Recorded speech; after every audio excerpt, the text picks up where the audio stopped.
Interesante es lo del agua, que todo el mundo trae, ya empieza a haber escasez, pero bueno, Sí, a ver estábamos cómo nos va. hablando de ay, se me fue ahorita el nombre, la laguna en Michoacán, en Pátzcuaro. Sí, O sea, sequísima, digo yo, tuve la sí, fortuna de ir a Pátzcuaro y recuerdo que era precioso, pues, ¿no? Que ya está todo seco, mi familia apenas vino, ellos viven en Chapala, en Jalisco, y también que la laguna de Chapala también, sequísima y tú no.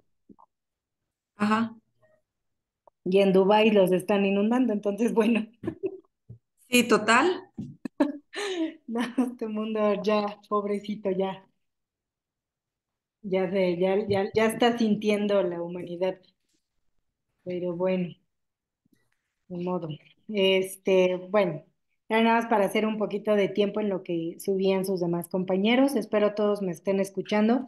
Tengo unos pequeños problemas con mi internet. De hecho, hasta ni los WhatsApp me están saliendo como rápido, entonces espero no que no me bote esta cosa.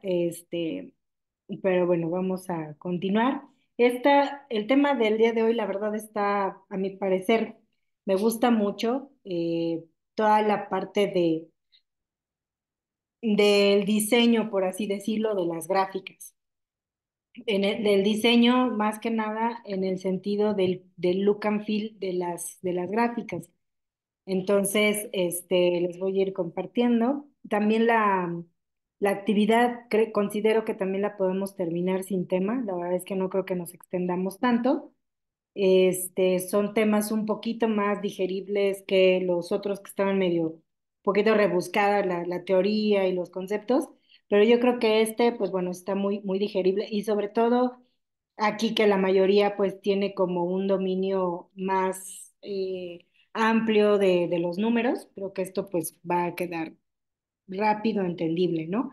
Entonces, en este tema que se llama Estrategias para la visualización de datos, nos va a proporcionar diferentes teorías y herramientas de, digamos que las mejores prácticas o lo que está establecido que nos puede ayudar a que nuestra información se presente de una mejor manera y sea entendible de inmediato por las personas, pues involucradas, ¿no? Porque lo que nosotros queremos transmitir por medio pues precisamente de estas gráficas, de estos reportes y de todo lo que hemos estado viendo, es transmitir mensajes. ¿Cómo llega ese mensaje? Cuando nosotros convertimos los datos en información y de ahí pasa a convertirse en un mensaje, ¿no? Entonces, de nada nos sirven los datos aislados, como lo platicábamos en la sesión anterior. La información, si no es bien aprovechada y si no es bien interpretada y mostrada, tampoco tiene mucha utilidad. Y si el mensaje no es transmitido de la manera correcta, pues de todo nuestro trabajo no va a tener relevancia, ¿no? Por eso es importante y necesario recolectar los datos, convertirlos, procesarlos en información y organizarlos en una estructura adecuada, que van a ser estas visualizaciones o la presentación como tal de los datos. Y también que muestre las conexiones que puedan existir entre ellos, ¿no? Entonces, este es como realmente el verdadero valor que nosotros debemos de reflejar al momento de presentar nuestro resultado final de todo el proceso de análisis de datos, del storytelling, todo eso al final va a lucir con una buena presentación de datos, ¿no? Y estas visualizaciones se dividen en dos, que son dos grandes mundos, digamos. Por un lado tenemos los datos numéricos y por el otro lado tenemos los datos no numéricos. Vamos a ir primero por los numéricos, que pues bueno, como sabemos, representan hechos, los cuales pueden representarse de diferentes maneras, siendo una de ellas los datos cuantitativos, que son realmente pues representaciones de números como tal, ¿no? O sea, datos duros, números duros, que pueden ser contados, medidos, agrupados, o sea, todas estas características de los números como tal, ¿no? Y estos números pueden ser discretos y continuos. Los discretos, pues son los valores que pueden ser listados, se cuentan, son finitos y son números enteros, ¿no? Entonces, por ejemplo, cuando decimos, el día de hoy asistieron 5 personas al evento, ese 5, pues es nuestro dato discreto. ¿Por qué? Porque podemos contar, porque pueden ser valores, listados, ¿no? O sea, la persona uno, la 2, la 3, la 4, entonces podemos listar. Y los continuos, pues bueno, posibles valores entre dos números, vamos a tener un rango, hay una medición, digamos, entre ellos, y son infinitos, ¿no? Porque puede ser 0.066, 66, 66, ¿no? Entonces esos son como los continuos. Por ejemplo, nuestra estatura, ¿no? Digo, en mi caso, pues soy minion, ¿no? Y mido 1,55. Entonces, pues bueno, el uno pues obviamente es el entero, el 55 ya es el número continuo, pero ya digamos que tenemos como ese valor dentro de un espectro de números, ¿no? O sea, en esa escala, pues ahí me ubica según la medida, ¿no? Entonces, esto es como algo muy básico que debemos de conocer de los números. Existen pros y contras de la utilización de datos numéricos. Los pros es que, bueno, son específicos y precisos. O sea, si tú dices, son 5 personas las que asistieron al evento, pues son 5. O sea, no hay ambigüedad, digamos, en su información, ¿no? Investigan y reportan, ¿no? O sea, también ayudan a como que sea más entendible toda esta parte. Tendencias y cambios en el tiempo también nos ayuda como a establecer, y son fáciles de crear, de utilizar y de entender.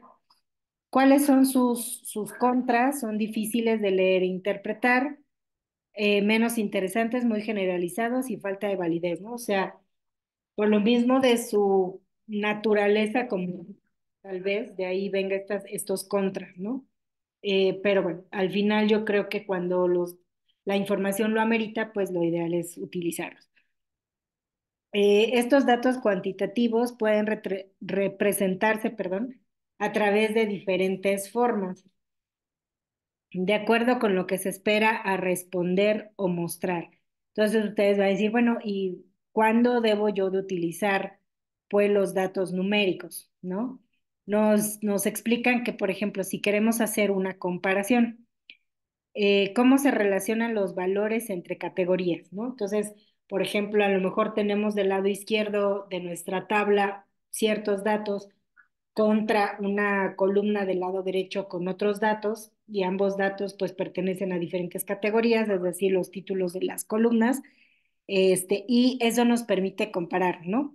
Por ejemplo, en el estado de Puebla, no sé, vamos a comparar los visitantes, digamos, foráneos, pero nacionales contra los extranjeros, ¿no? Entonces, pues ahí podemos ya como medir, porque, pues digo, no podemos tener un visitante y medio, ¿no? No tenemos un número exacto o concreto de visitantes, entonces nos ayuda a hacer como estas comparaciones. La composición, que es cómo forman un todo las partes individuales, que es un poquito eh, como estos jueguitos que luego tienen los niños, ¿no? En la primaria, que les dan un círculo y a lo mejor tú lo puedes dividir, ¿no? En pedazos. Entonces tienes 1, 2, 3, 4 pedazos y lo quieres dividir en cuatro. Entonces ahí vemos reflejamos, digamos, una composición de un todo, ¿no? Y también podemos tener las partes individuales, porque pues de ese círculo podemos tomar lo que se dividió por aparte y son independientes, pero a la vez forman pues la composición de un todo. Entonces también eso nos ayuda en los datos numéricos.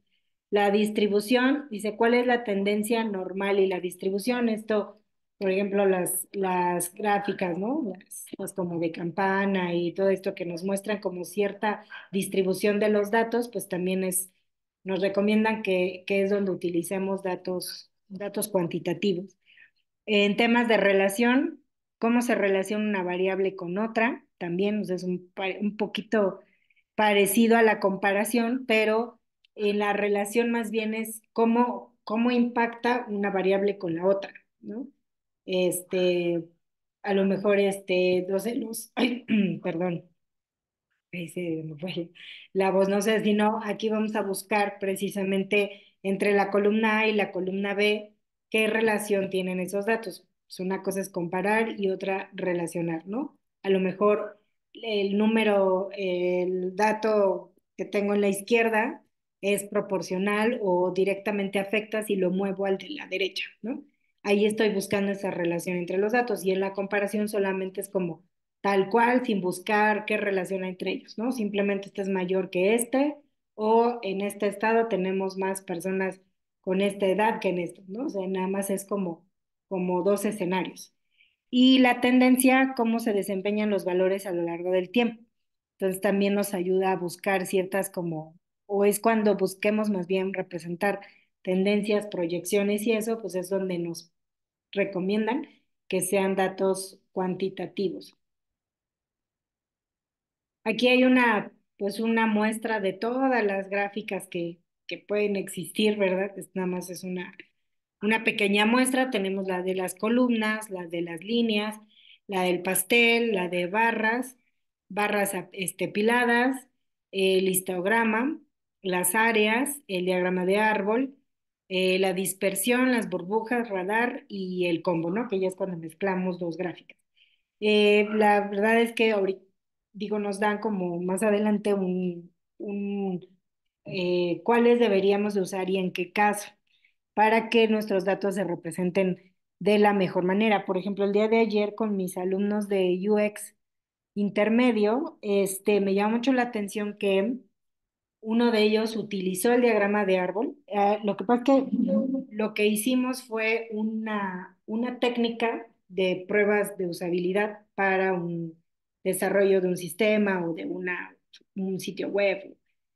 Y esta prueba de usabilidad se hizo por medio de una herramienta que la conocemos como card sorting, que al final es abrir al público que ellos pongan como los elementos que creen que deberían de ir en ciertas secciones de un sitio web. ¿No? Es como si ahorita usted les preguntara qué debería de haber, por ejemplo, en el home de un sitio web al que ustedes entran, o qué debería de haber en una sección de contacto de una página web, qué consideran que debería de haber, ¿no? Entonces, algo así se hacen en sistemas para usabilidad y pruebas de usuario. Entonces, lo interesante aquí es que este de árbol o sea, él tomó lo que son las categorías, que son las secciones, digamos, del sitio web, cada cajita, y se hacía grande o chiquita dependiendo del número de personas que participaban, más bien que pudieran colocar secciones en esos módulos, ¿no? Entonces, se me hizo muy interesante porque a nivel UX que nosotros manejamos o de experiencia de usuario para los sistemas, pues sí fue como muy gráfico, ¿no? El darnos cuenta, realmente qué secciones son como más entendibles por los usuarios, en cuáles está como más posicionada las actividades. Entonces, pues bueno, se me hizo muy interesante que él lo representara de esa manera y se me hizo muy lúdico para todos los demás, que así representó sus resultados de esa encuesta. Entonces, cada uno pues va a determinar, ¿no? Cuál es la mejor manera de representar sus datos. Lo que se busca con la teoría es que utilicemos el que esté como más adecuado a ese objetivo que nosotros tenemos. Por ejemplo, si nosotros queremos llevar a cabo una comparación de datos, lo que la teoría dice es que los tipos de gráficos que debemos usar son los de barras o columnas, líneas y pastel, ¿no? ¿Por qué? Pues bueno, porque nos da esa sensación de mayores, menores, espacio, ¿no? Estoy sobre de, abajo de, y el pastel, pues bueno, porque podemos ver exactamente como el que está aquí arriba, ¿no? Ah, bueno, pues hay una mayor cantidad de algo en lo verdecito claro y una menor cantidad en el azulito agua, ¿no? Entonces nos da esa percepción de comparar los datos. ¿Sale? Eso es como lo que nos indica la teoría. Si queremos hacer una composición de datos, también es el pastel, como les mencioné hace rato. ¿Por qué? Pues porque tenemos un entero, ¿no? Se divide en diferentes pedacitos. Cada pedacito es una unidad o es independiente, pero al final compone el entero, ¿no? Entonces, por eso sí se pueden realizar composiciones de datos. Las columnas apiladas, que son estas, pues igual, ¿no? Porque al final componen o su suma, pues nos da el total de la columna, ¿no? Entonces, pues sí, sí está como de acuerdo. Las áreas, pues también, ¿no? También nos representan una totalidad y cómo está compuesta. Y el diagrama de árbol, que era lo que les comentaba ayer, que la verdad sí me llamó mucho la atención cómo lo representó y que la verdad pues, se me hizo bastante interesante. Nunca me hubiera imaginado representar una prueba de usabilidad así, pero pues sí, se me hizo bastante interesante, ¿no? Y sí cumple con esta teoría de que fueron datos cuantitativos, porque lo que obtuvimos también ayer en esas pruebas pues, fueron datos cuantitativos, ¿no? Entonces, pues va bien la teoría. Si queremos ver un tema más como de distribución, pues nos indican que sería el histograma, las líneas y la dispersión, ¿no? Y pues sí, o sea, realmente también, ¿no? Nos da como esa espacialidad dentro de esa espacialidad dentro de un universo, ¿no? Pues cómo están distribuidos en el universo, ¿no? El de línea también, ¿no? Acá también nos van indicando cómo están repartidos en un cierto universo, y yo tomaría pues igual de las burbujitas, ¿no? También. En algunos casos, como el Pareto que hicieron la clase anterior, pues utilizan combos, ¿no? Porque utilizaron barras con los datos iniciales, pero en realidad la tendencia o el que nos daba como un insight diferente, pues era la línea, ¿no? La que marcaban al final en sus gráficas. Entonces, pues todo tiene una razón. Si queremos relacionar datos, por ejemplo, bueno, aquí en relación utilizamos la dispersión y las burbujas, perdón, son las de aquí arriba, ¿no? Que es para la relación de datos, ¿no? Porque pues nos dan estas como áreas en común, ¿no? Entonces ahí es donde seguramente algo los está uniendo, ¿no? En los datos. Y hay que pues entender qué hay en esas áreas más oscuras, ¿no? Y la tendencia de datos, pues son las líneas dispersión y radar, ¿no? Si se dan cuenta, pueden utilizar una misma gráfica para diferentes propósitos, ¿no? La línea ya la habíamos visto, ¿no? Pero por su misma composición nos da la idea de que algo pasa a través del tiempo, ¿no? Entonces, las líneas generalmente, pues eso, ¿no? Lo utilizamos para tendencias, para proyecciones, para ¿cómo va a ser tu proyección de venta el siguiente año? Pues seguramente nos vamos a topar con una gráfica de líneas, ¿no?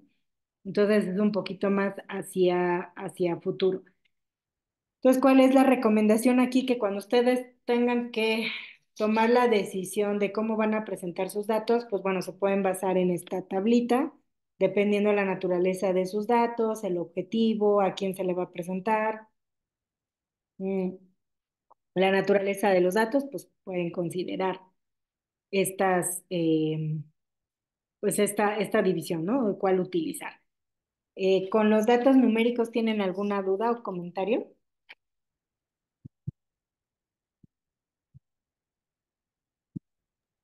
No, ninguno. No, ninguna maestra. Excelente. Entonces vamos con los datos no numéricos, que en lo personal, o sea, muy de mi punto de vista, yo podría decir que los datos numéricos son como de un hemisferio del cerebro y los no numéricos son del otro lado.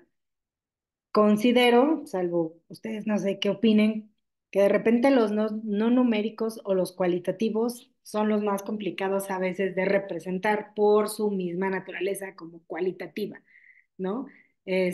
Aquí sí considero que a lo mejor personas que utilizan más el hemisferio, creo que es el izquierdo, si no me equivoco, creo que sería el numérico y el derecho los no numéricos, ¿no? Pero bueno, esa es como una idea que yo tengo, porque los datos cualitativos o no numéricos son aquellos que sirven para describir distintas etiquetas o categorías que no son numéricas, los cuales pueden ser llamadas niveles o valores de variable y se refieren a los nombres de distintas categorías, ¿no? ¿Cómo están divididos por los nominales y los ordinales, ¿no? Los del nominal son aquellos que pueden colocarse en cualquier orden, ya sea de mayor a menor, alfabético, pero no existe un orden natural, por lo que deberían ser considerados con cuidado. Por ejemplo, si se etiquetan los tipos de medios de transporte, podría mencionarse el carro, el autobús, metro, bicicleta. O sea, por ejemplo, estos valores cualitativos pues no tiene caso ponerlos, digamos, en un orden, o sea, no tienen como en sí solo un orden entre ellos. Por ejemplo, los numéricos sí, ¿no? O sea, del 1 al 5 pues sabemos que puede ser que el 1 en la escala represente algo mayor que el 5, a lo mejor el valor máximo es 1 y el 5 o viceversa, ¿no? Que el 5 tiene más valor que el 1 y eso va a depender de cómo los ordenemos. En este caso, con los cualitativos, pues no sé, al menos que haya un contexto pues, explicado, pero pues si el autobús va antes del carro, pues a lo mejor no es realmente porque tenga mayor peso o porque tenga alguna relevancia diferente, ¿no? O sea, a lo mejor sí los podemos ordenar alfabéticamente, pero solo por darle una vista diferente, ¿no? O sea, primero los que empiecen con A, los que empiecen con B y así, ¿no? Pero realmente es más bien, pues algo a lo mejor estético, ¿no? Pero no es porque tenga un valor intrínseco en sí. Este, Esos son como los nominales. Y los ordinales son aquellos que se colocan en un orden dado o preestablecido, por lo cual dicho orden tiene un sentido de diferenciación entre los valores. Por ejemplo, los grados de estudio de una persona, ¿no?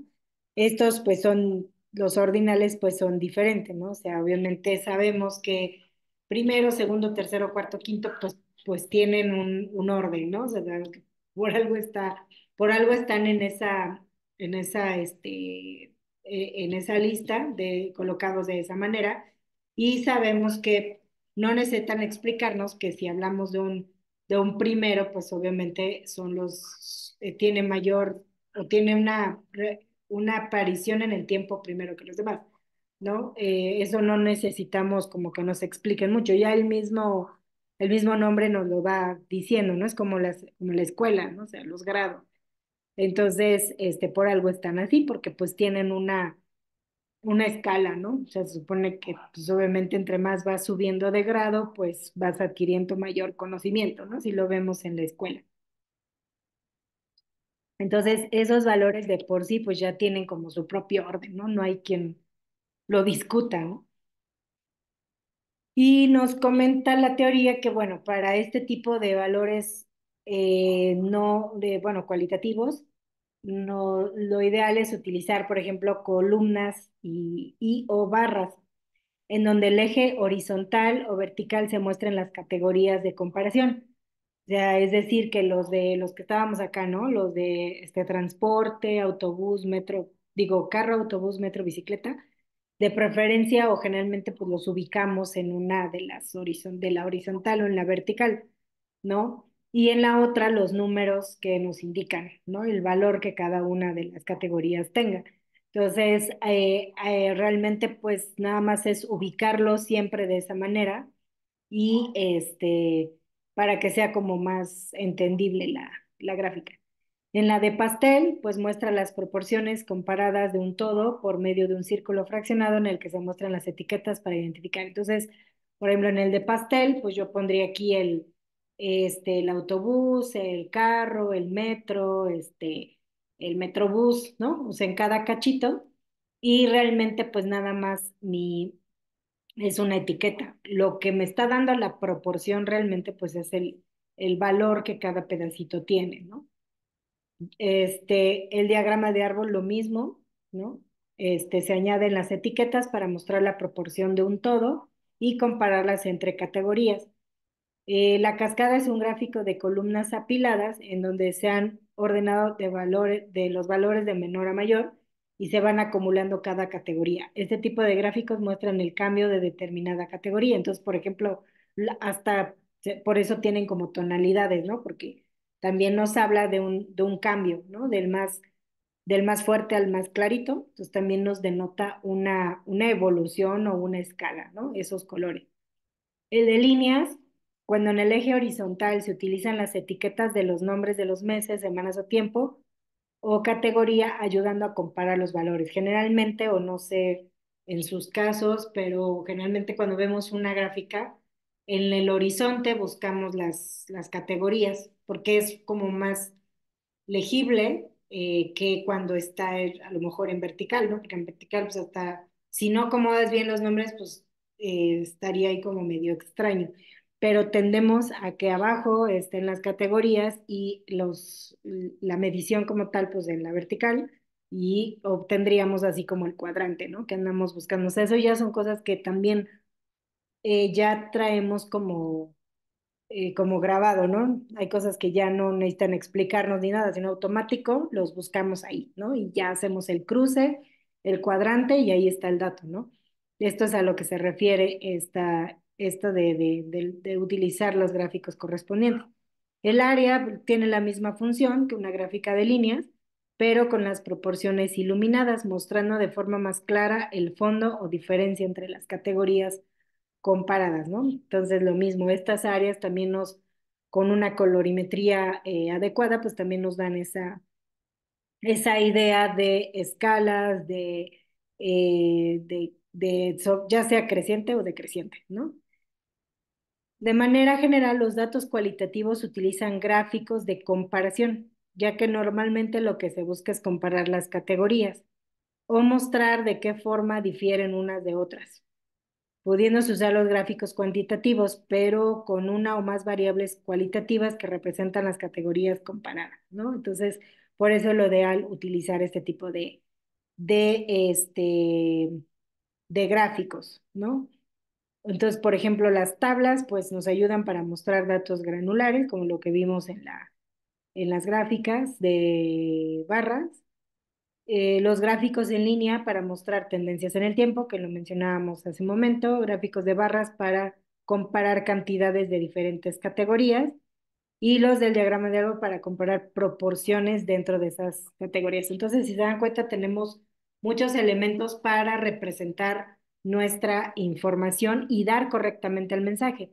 Si sabemos utilizar correctamente el degradado o las escalas de colores o esto, pues también nuestro mensaje va a ser correctamente transmitido, porque si yo utilizo el mismo color en las tres áreas, aunque sí entienda digamos, los picos o las crestas y esto, pues digo, el color gráficamente o visualmente a mí me da más visibilidad de lo que yo quiero presentar, ¿no? Igual de las barras apiladas, ¿no?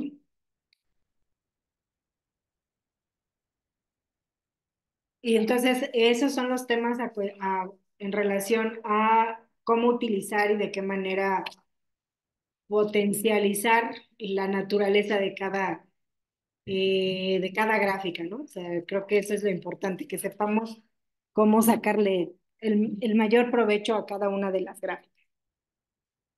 Y pasamos a otro tema que nos habla de la legibilidad, color, tipografía e integridad de datos. Como les comentaba, este tema se me hace pues como hasta cierto punto divertido porque no solamente es jugar con las gráficas y utilizar la que mejor corresponda, sino también saber de qué manera mi mensaje va a ser legible a primera vista, identificable también a primera vista, que no tenga mucho, que hable por sí solo, ¿no? Entonces eso lo que me va a ayudar es el color y la tipografía, por ejemplo. Como recomendaciones de buenas prácticas, se indica usar paletas de colores cuyas escalas no se traslapen, pero sobre todo no utilizar la combinación de verde y rojo, dado que no pueden ser reconocidos por personas daltónicas.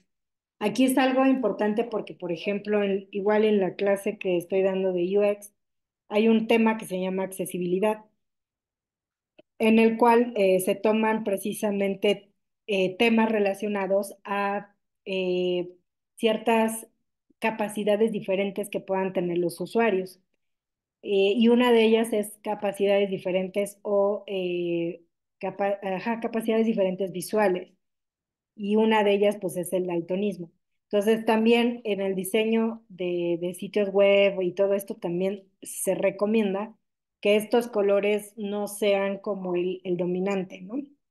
Por lo mismo de que pues hay personas que tengan este tipo de temas como el daltonismo y demás, que pues completamente, o sea, yo no voy a adivinar qué tipo de persona lo tiene, pero si lo considero, mis mensajes dentro del sitio web, por ejemplo, pues van a ser mucho mejor captados por todo tipo de población, inclusive la daltónica, ¿no?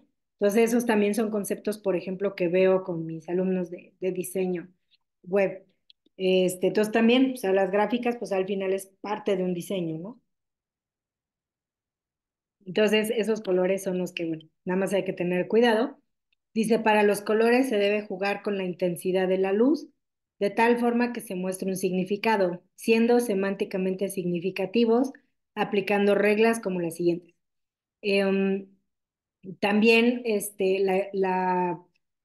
¿cómo se le puede decir? La teoría del color pues, también nos ayuda mucho a entender, ¿no? El uso del mismo. O sea, sabemos que probablemente algo general o algo universal es, no sé, por ejemplo, el rojo, ¿no? El rojo siempre nos denota, pues, cuidado, precaución, riesgo, peligro. Entonces, pues también el utilizarlo dentro de nuestro diseño, si lo vamos a hacer es porque lo primero que se va a enfocar mi usuario o la persona que lo vea, pues es en ese punto rojo, en esa línea roja.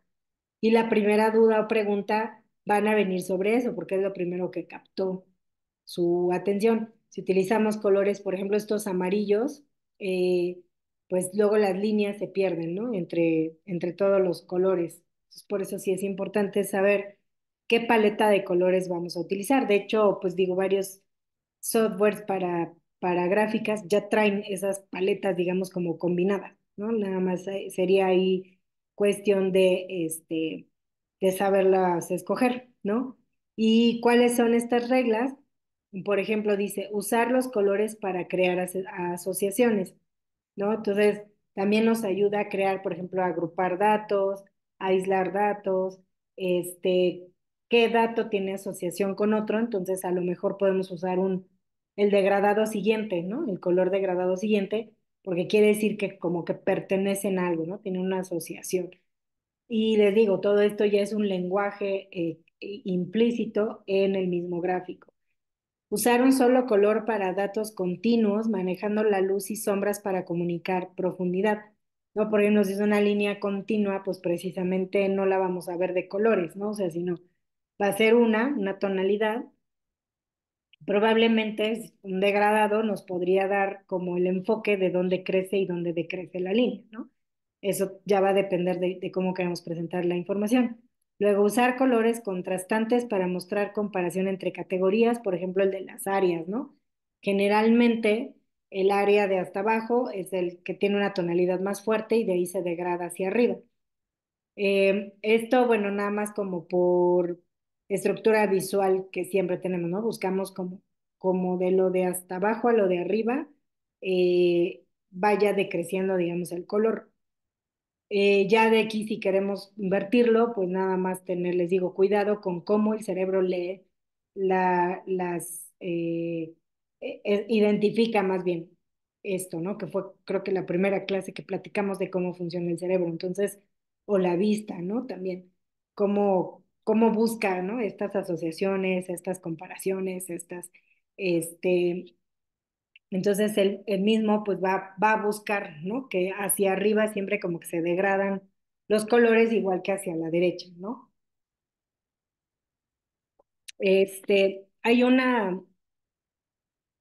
Hay una técnica, por ejemplo, en diseño web que se llama eye tracking. Eh, en ese, por ejemplo, lo que nos ayuda a nosotros como desarrolladores de software es que la misma aplicación detecta hacia dónde se mueven nuestros ojos, ¿no? Entonces, a dónde fija el usuario los ojos o la mirada cuando está probando nuestra página, ¿no?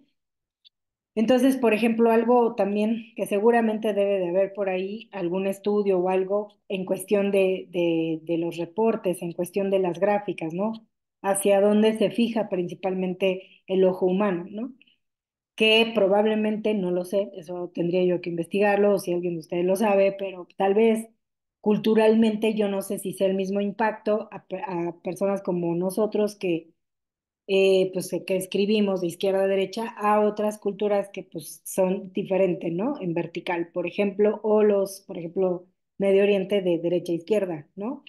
Esto también creo que también sería importante considerarlo si va a haber personas, por ejemplo, si nuestro trabajo es como globalizado, somos muy internacionales, pues también entender cómo otras culturas puedan leer o su cerebro funcione, ¿no? Este, esto pues con la finalidad también de que sea visualmente para ellos atractivo y podamos enviar correctamente el mensaje, ¿no? Por ejemplo, yo tengo algunos libros en árabe, ¿no? Y que la primera vez que lo agarré, pues yo lo agarré normal, o sea, quise abrirlo de derecha a izquierda y pues me encontré con el final, ¿no? Pues obviamente tenía que voltearlo y abrirlo al revés, ¿no? Entonces, pues digo, eso es algo ya que yo ya lo traigo, ¿no? O sea, yo ya mecánicamente lo leo de una forma, lo abro de otra forma, ¿no? Entonces, me imagino que también para temas gráficos, esto sí es un tema, mientras sea Latinoamérica o a lo mejor personas que ya como que tenemos esa misma forma de leer, porque mucho de lo que se basan todas las teorías, tanto en gráficas, en desarrollo web, en aplicaciones, en diseños, plataformas en internet, todo eso sí tiene una gran base en cómo leemos, ¿no? O sea, cómo estamos acostumbrados por cultura, por genética, como sea, leer, ¿no? Ya sea para poner, por ejemplo, lo más importante del lado izquierdo superior, lo de menos relevancia en el izquierdo inferior, lo que quiero que atraiga a lo mejor una promoción o eso tiene que ser a lo mejor en el lado derecho superior o medio, porque mis ojos empiezan del lado izquierdo y recorren en Z, ¿no? Que es la famosa Z. Entonces voy de izquierda a derecha hacia arriba y en el punto del derecho de arriba, el superior, hago una diagonal hacia abajo. Entonces, en esa diagonal, ustedes fíjense cuando entran a algún sitio, pero generalmente en esa diagonal vienen las promociones, vienen las rebajas, porque, o sea, como que ya trajo mi mirada, leí como la información básica que quieren que se quede en mi memoria y quieren que me atraiga pues esos anuncios, ¿no? O esas, promociones. Entonces, como mi vista va a hacer una pausa y va a bajar, perdón, entonces ahí pues es un gran momento para captar al usuario, ¿no? Entonces también yo creo que sería importante que cuando ustedes generen los reportes y eso también darse pues una leidita en todo este tipo de teorías, bueno, ya están comprobadas, ¿no? Para que, pues al igual, o sea, si ustedes también quieren que su reporte tenga cierto impacto, pues eso también les puede ayudar, ¿no? A lo mejor la parte como que más quieren enfocar en temas de resultados o ganancias o eso, pues a lo mejor utilizar los lados izquierdos o el lado derecho para algo que se tiene que discutir, pero no quieres iniciar con eso, ¿no? Y a lo mejor pues alguna estrategia, ¿no? Decir, ¿sabes qué? Voy a poner hasta abajo del lado izquierdo, pues donde estén los problemas, ¿no? Para que no sea como el primer contacto y ya de ahí se fue toda la junta, porque seguramente de ahí se va a armar pues todo un debate, ¿no? A lo mejor me voy primero por otros resultados al inicio y ya voy bajando como la intensidad, ¿no? Em, Usar un solo color para datos continuos manejando la luz, eso ya lo cometí. Usar colores contrastantes para mostrar comparaciones de categorías. Usar el color para transmitir información importante y relevante. usar colores mudos para los elementos menos importantes como los grises y colores vivos para destacar valores o mostrar lo que es importante. Exactamente, la escala de grises, por ejemplo, nosotros en el desarrollo web la utilizamos para prototipos de bajo nivel. Cuando, por ejemplo, solamente estamos haciendo un sketch o un draft de lo que posteriormente va a ser un sitio web, lo manejamos en escala de grises.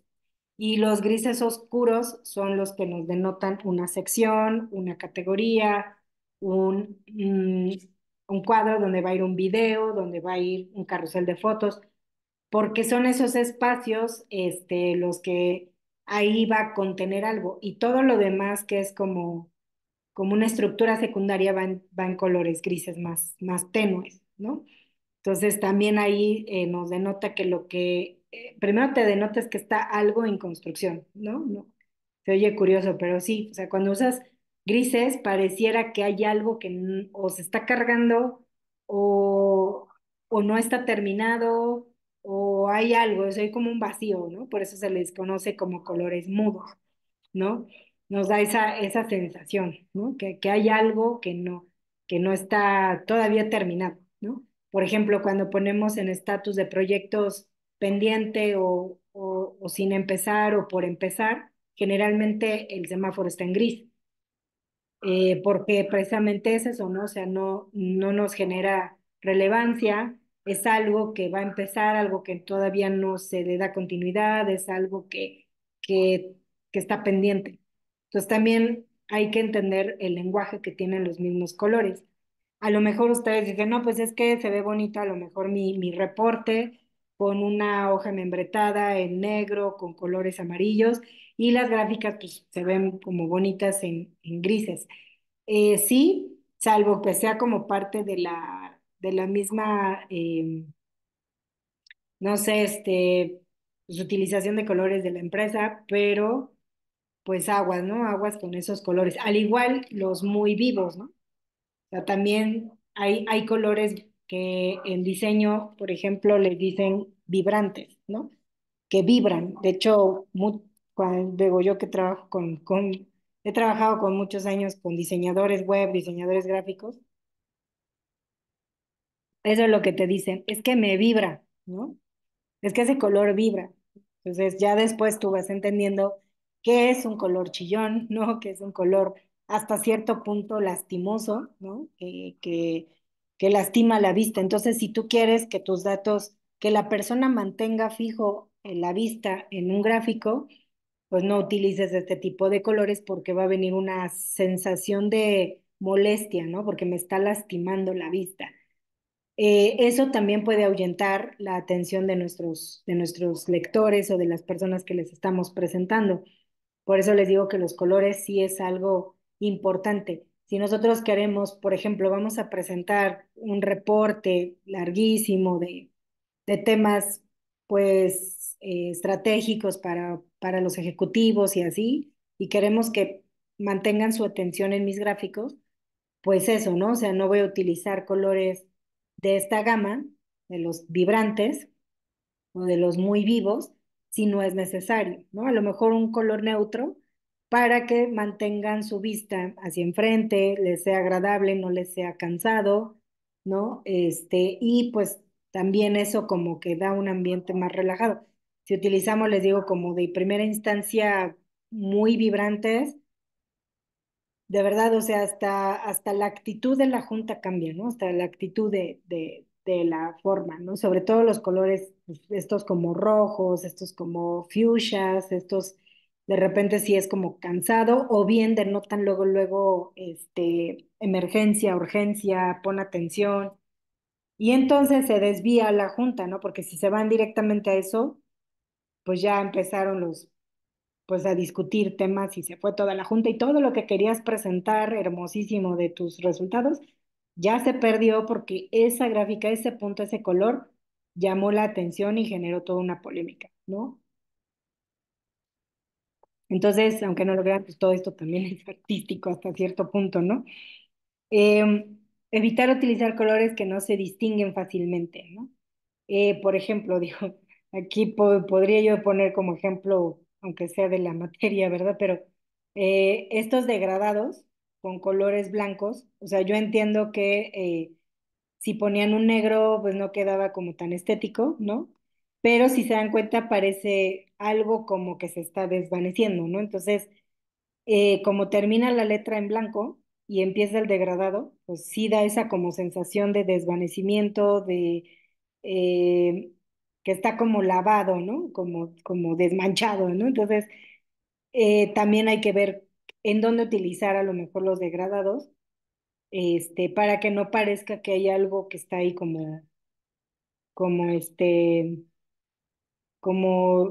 exactamente degradado.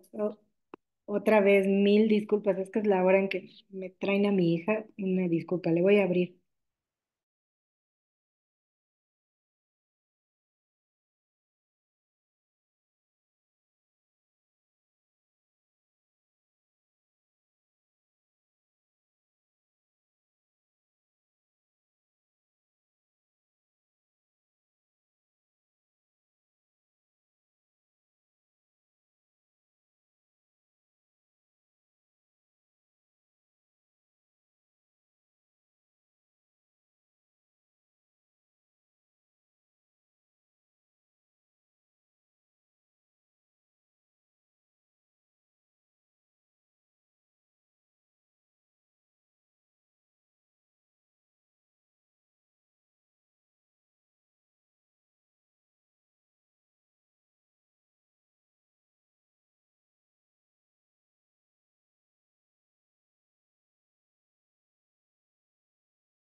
Ya estoy de vuelta, muchas gracias y una disculpa.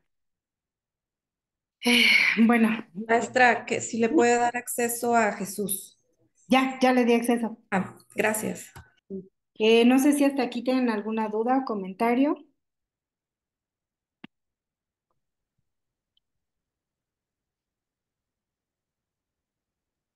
No, gracias. Excelente. Bueno, entonces, ¿dónde me quedé? Ah, ok, de los colores que no se distinguen fácilmente, evitar demasiados colores, buscar utilizar máximo 7 colores o menos. Les digo, también pues ya va a aparecer ahí esto, pues un arco iris, ¿no? O sea, también es con cuidado utilizar los colores. Recordar siempre que la accesibilidad a las personas con ciertos colores. Ajá, bueno, esto va un poco con lo que les decía de la teoría de la accesibilidad, que pues habemos, digo yo, tengo astigmatismo y miopía, entonces de repente pues también, ¿no? O sea, si no traigo los lentes o eso, a veces nos guiamos por pues como tal por los colores, ¿no? Entonces, pues si todavía esos elementos de color están mal utilizados, pues sí me va a ser muy complicado a lo mejor leer o interpretar una gráfica, ¿no? Tanto por mi deficiencia visual como por el uso de los colores. Entonces sí es importante considerar pues, la mayoría, ¿no? De los de tipo de usuarios que ustedes podrían tener a su información, ¿no? Y bueno, para todo esto, también la tipografía es sumamente importante. Tenemos una amplia, pero muy amplia diversidad de tipografías, ¿no? Unas muy bonitas, pero no por el hecho de que sea bonita va a servirnos, ¿no? Les digo que esto tiene mucha de influencia de todo lo que es la teoría del diseño, el UX, ¿no? El User Experience, la teoría de colores, todas las bases de diseño, también es importante que las consideremos nosotros en temas de gráficos y de representación de datos. Y las que nos recomienda la teoría es usar la Verdana, por ejemplo, la Times New Roman, que es es como muy cuadrada, por así decirlo. Eh, la Lucida Sans, la Tahoma, la Georgia y la Arial. La Arial creo que es de la Times New Roman y la Arial son como las más usadas, ¿no? O son como las de default que luego nos pone. Em, pero sí, evitar los temas como cursivas, temas como la Comic Sans y todas esas, porque primero pues como que también pierde formalidad, ¿no? La representación de los datos. Y por otro lado, la legibilidad pues es complicada, ¿no? Entonces nada más aquí es como una referencia de qué tipografía pudieran pues, utilizar. Y esto porque también como la representación de datos va a estar interpretada por un humano, bueno, hasta ahorita, antes que la IA nos alcance también, se supone que pues el que va a interpretar eso que nosotros le vamos a entregar pues, es un ser humano, de la cual va a tomar decisiones, ¿no? Entonces, pero también como ser humano, pues cometen o cometemos errores, ¿no? De hecho, por ejemplo, en sistemas hay algo que conocemos como el error capa 8, ¿no? Esto pues tiene una teoría un poco ahí de cómo están estructuradas las capas dentro del desarrollo de software, pero la última se le conoce capa 8 y es la que está entre la computadora y la silla. ¿Quién está? Pues la persona que está utilizando el sistema. Esos son los errores de capa 8, que generalmente son pues desde que no prendió la computadora, desde que hizo un proceso mal, etcétera, ¿no? O sea, ahí está el error capa 8. Entonces, estos errores humanos también, pues, pueden representarse o presentarse al momento de interpretar los datos. Pueden ser errores intencionales o no intencionales. La información está registrada incorrectamente y el error humano es bilateral, ¿no? O sea, tanto del que hizo el gráfico como del que lo está interpretando, ¿no? Puede ocurrir al procesar o a transferir datos entre sistemas también. sea, si ustedes, les digo, yo tengo muchas tickets, ¿no? Por el lado de BI, por el tema de que los chicos están queriendo sacar reportes, entran al sistema y el sistema les arroja otro dato y cuando lo obtienen por medio de las vistas de BI, pues les saca otra información.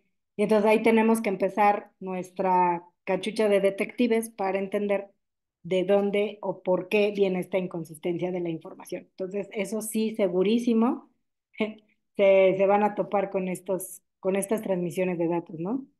También errores de transferencia de una ubicación a otra, sobre todo cuando hay cambios.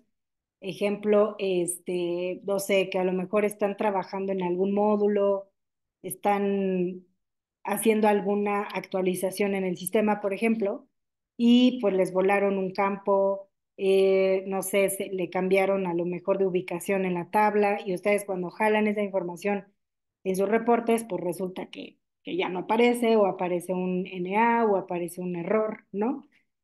Y también pues hay que revisar en dónde se originó. Pérdida de conexión entre el emisor y el receptor de datos, alteración de los datos o tablas, que era lo que les estaba comentando. Problemas con la tecnología usada puede causar problemas en los datos al no ser compatible con software o sistemas operativos. Pérdida de datos por fallas de software o equipo también. Estas son las famosas APIs, ¿no? O sea, cuando tenemos una conexión entre softwares, pues también ahí puede haber una pérdida de datos, puede haber algún link roto, este, y sobre todo cuando ustedes se dedican pues a esto, ¿no? Del BI y demás, generalmente pues o su fuente de información es enorme, viene de otros sistemas y esos sistemas se conectan con otros sistemas entonces, sí hay como toda una infraestructura que respalda la información que ustedes al final, pues, consultan y generan en los reportes, ¿no? Entonces, por eso sí es importante considerar y conocer cómo está esa estructura de datos o esa estructura, ese ecosistema se le conoce. El nombre correcto es ese ecosistema de sistemas que están relacionados entre sí para generar la información, ¿no? Es importante que ustedes conozcan en las empresas donde trabajen o donde están para que cualquier error pues sepan rastrearlo. A lo mejor ustedes no lo hacen, a lo mejor lo hace el área de sistemas mm, o el analista, no lo sé, dependiendo la estructura, pero pues al menos sí saber de qué nos están hablando, ¿no? Eh, Otro de los temas ya últimos son las referencias, escalas y notas. Esto ya es como tal parte de un gráfico, ¿no? O sea, las referencias, las escalas que utilicemos en la gráfica y notas. En cuestión de las referencias, nos comenta que nunca utilizar leyendas en una gráfica de una sola serie, porque al final pues es una sola serie, ¿no? Entonces como que no va el tener una referencia, pues solamente va a aparecer pues, una notita, ¿no? Hay un textito y pues es el único valor, ¿no? No tendría como mucho sentido. Usar una leyenda o etiqueta, no ambas, ya sea que usen leyendas o que usen las etiquetas sobre los datos, porque ambas puede saturar la gráfica. Evitar las etiquetas de datos en gráficas, lo que comentaba, ¿no? Porque las etiquetitas y más si son muchos datos, pues va a estar todo amontonado, ¿no? A eso se refiere. Las escalas, revisar las escalas sean adecuadas y con base en la representación numérica de la gráfica. Esto, por ejemplo, no sé, ayer con el del Pareto, pues también, ¿no? Hay que saber cómo es la mejor medida de la escala para que lo que quiero representar, pues se dibuje de una mejor manera. Si quiero que se inicie desde cero, si quiero que inicie desde un número en particular, etcétera, ¿no? Y si se va a ir de 10 en 10, de 5 en 5, etcétera. Determinar la razón de datos tinta para determinar si los elementos son relevantes para el mensaje. Proporciones adecuadas, era lo que comentaba, ¿no? O sea, si mi escala va a ir de 5 en 5, 100 en 100, va a depender mucho de los datos, ¿no? Pero bueno, eso ya sería un análisis de cómo tienen sus datos. Las notas nos dicen que utilizar tooltips para hacer la gráfica más clara y contextualizar. Los tooltips, pues son estos pequeños como mensajitos que nos aparecen cuando hacemos un hover o o pasamos sobre un objeto, ¿no? Nosotros en sistema lo conocemos como hover. Entonces, si yo hago un hover, quiere decir que paso el mouse sobre notas, ¿no? Entonces, cuando paso sobre notas, ahí me aparece una etiquetita o un mensajito, ese se le conoce como tooltip. Entonces, lo ideal es usarlos porque al momento que yo paso, dejo de hacer hover, desaparece. Entonces es algo que no me quita, que no me genera estrés visual, ni tampoco me está quitando la atención, sino que en el momento en el que yo necesito consultarlo, pues paso el mouse y ya me aparece, ¿no? Y simplemente es para dar contexto. Usar las notas para proporcionar mayor explicación al usuario, entonces ahí sí, ¿no? Vendría un poco el referenciar o el contextualizar lo que yo quiero decir y utilizar mensajes cortos y claros. Esto nada más es como para cerrar con broche de oro nuestra gráfica, porque en sí la gráfica pues va a hablar por sí sola, ¿no? Bien, esto es todo lo que es referente a la teoría. Entonces, si tengan alguna duda,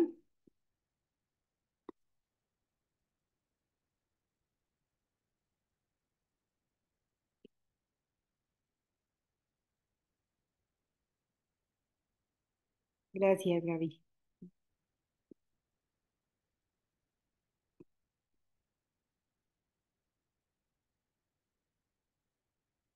Ahora sí, nos vamos a la práctica.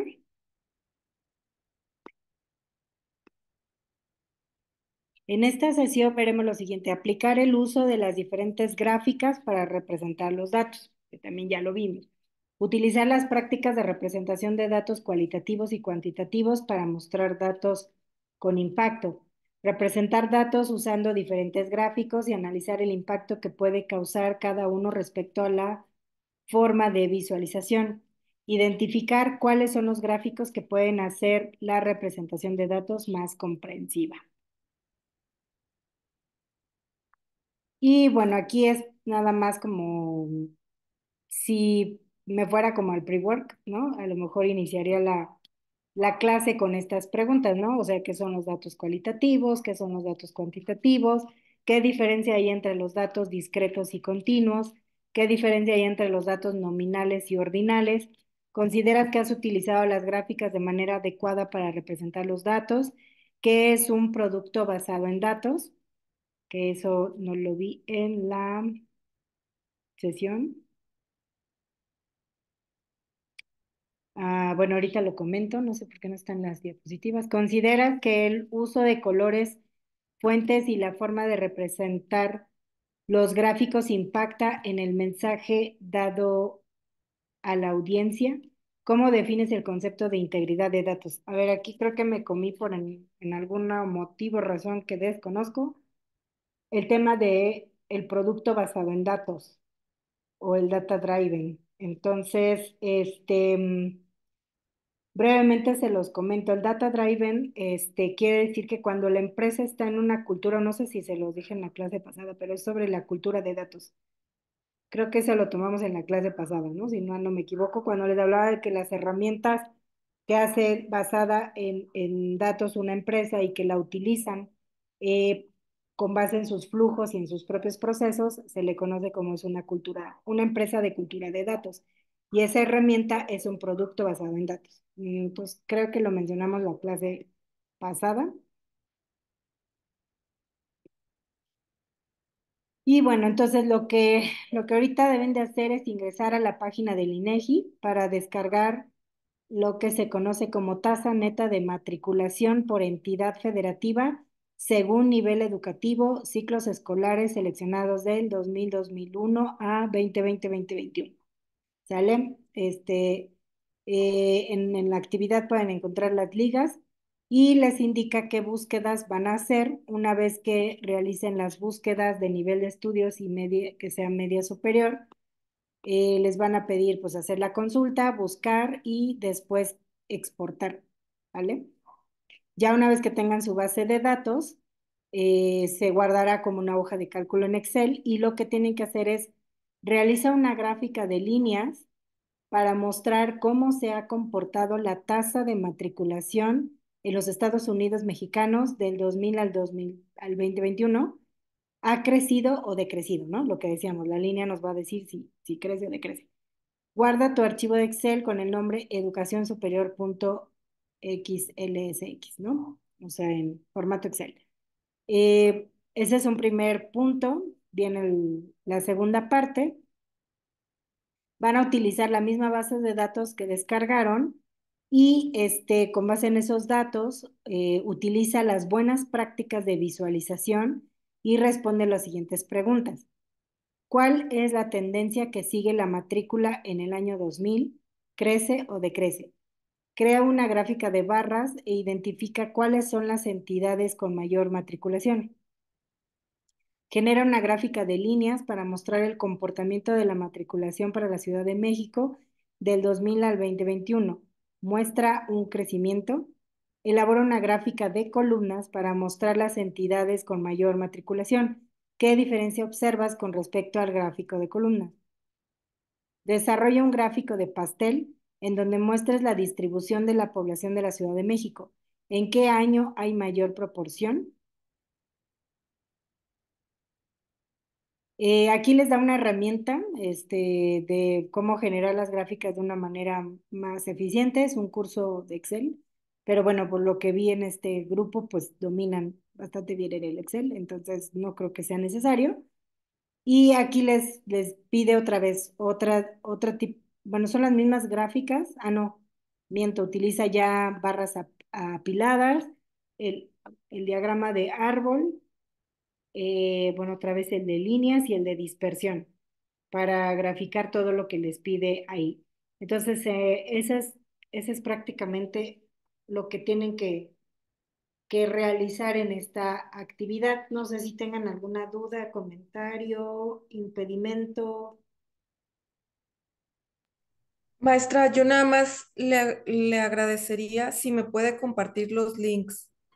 Esta semana sí tuve problemas con Lapso y me acaban de contestar para hacer un reinicio de mi contraseña. Ah, ok, sí, sin tema, déjame que los pongo en el grupo para cualquiera que lo necesite, pues ahí. Sí, ¿Ah? gracias. Ujú, sin tema. Entonces, ahorita los copio. Y bueno, lo que me gustaría es que, no sé, unos 20 15 minutos antes de las 10, ojalá alguno de ustedes nos pueda compartir su trabajo. Lo que me gustaría más que los datos como tal, o sea, el que nos transmita cuál fue su aprendizaje con respecto a todo esto, ¿no? O sea, los colores, la tipografía, el utilizar correctamente el gráfico acorde a la información, o sea, un poquito más como su aprendizaje con la práctica, con la teoría vista, ¿no? O sea, más que a lo mejor analizar los datos del INEGI, ¿no? Sino me gustaría ver cómo se capitalizaron los conocimientos. ¿Alguna duda?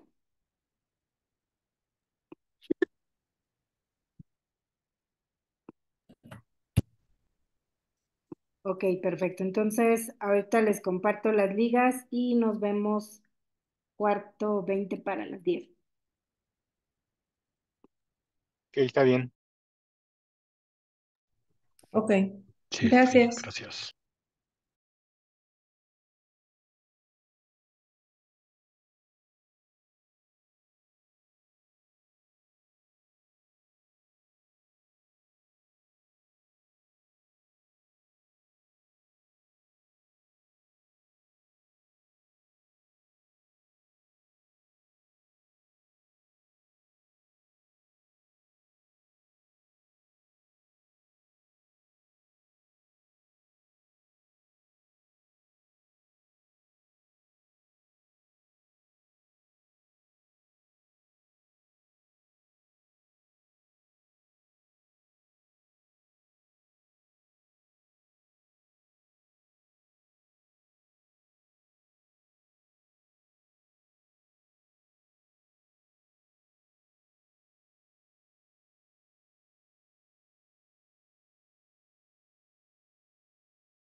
Profesora, una duda un tanto simple. Oli, adelante. ¿Cómo puedo seleccionar dos columnas que no estén juntas? Solamente, digamos, algunas celdas de una columna con las celdas de otra columna. Bueno, ¿qué tipo de laptop utilizas? ¿Es Windows? Sí, sí, sí, Windows. Ok, es que yo soy Mac, yo lo hago con el, ¿cómo se llama este? Del Command. Alguien que tenga Windows podría ayudar a su compañera, que yo lo hago con el Command. Ujú. Ajá, Oh, no. No. Digo, la manera más fácil es cambiar las columnas y ponerlas juntas, pero una manera de poderlas seleccionar así. creo que es Control, si mal no me equivoco. ¿Alguno que tenga diferente a Mac que nos podría ayudar? Es que por más que uso control, no sé, yo siento que estoy haciendo una combinación mal y no.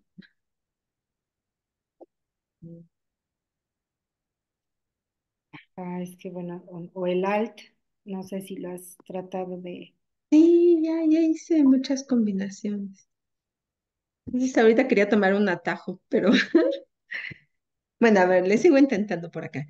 Ok, sí, ahora sí dije, discúlpame, pero como uso Mac, la verdad es que no sé bien, no recuerdo Sí, en el teclado de las otras. sí, ya está, gracias.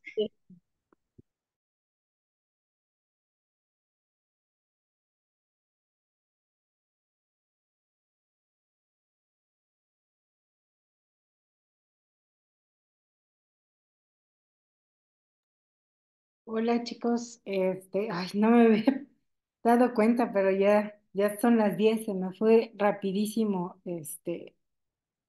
el tiempo. Entonces, pues bueno, vamos a tener que dar cierre a la clase, pero em, yo creo que el martes retomamos la actividad, nada más saber cómo les fue, si lograron terminarla y pues sus comentarios, ¿no? Lo que más me interesa es eso, o sea, que hayan que hayan puesto en práctica todo lo teórico, ¿no? Más allá de a lo mejor todavía interpretar los datos, pero pues bueno, que hayan logrado el uso de la tipografía, de los colores, de esa sensibilidad de lo que vimos en la teoría. Entonces, pues digo, se me fue rapidísimo, rapidísimo el tiempo, pero lo revisamos porque la siguiente semana es la última semana teórica. ¿Sale? Ya nada más nos queda la clase 7 y 8. Son las últimas teóricas con prácticas, porque ya las otras dos ya son nada más por si tienen dudas de su proyecto. Si no hay dudas, no es necesario realizar la sesión. Y si hay dudas, nos reunimos a la misma hora, se ven exclusivamente dudas y hasta ahí, entonces probablemente no nos tome ni siquiera las 3 horas, ¿no? A lo mejor 40 minutos o algo así. Entonces, sí me gustaría como que aprovechar estas últimas 3 clases teóricas para que pues todo quede bien entendido, ¿no? Yo entiendo que a lo mejor ahorita lo que los entretuvo un poco fue el lograr el entendimiento de interpretar la gráfica, ¿no? Pero en realidad el objetivo de esta actividad es que ustedes apliquen toda la teoría de visualización de datos. Entonces, si les parece, el martes retomamos brevemente su experiencia y pues continuaríamos con los últimos dos temas. Ok, buenas noches. Ay, perdón. Buenas noches. Buenas noches, gracias. Hasta Hasta luego. luego. Gracias, buenas noches.